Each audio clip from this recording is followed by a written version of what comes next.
एक औरत ने रेडियो स्टेशन कॉल करके कहा कि मैं कई दिन से भूखी हूँ, सिर्फ सूखी रोटी और पानी पीकर गुजारा कर रही हूँ। मेरी अल्लाह की राह में मदद की जाए, मुझे खाने को दिया जाए। ये सारी गुफ्तगू एक मुनकरे खुदा भी सुन रहा था।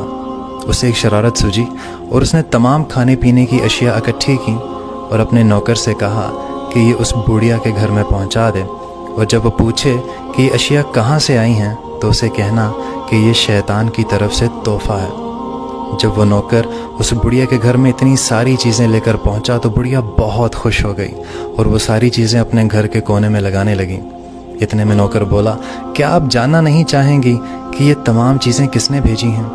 तो उस बूढ़ी औरत ने जवाब दिया कि मुझे फ़र्क नहीं पड़ता कि ये किसने भेजी हैं, मगर मैं इतना जानती हूँ कि जब अल्लाह की तरफ से हुक्म आता है तो शैतान भी उस हुक्म की तामील करता है। सुभान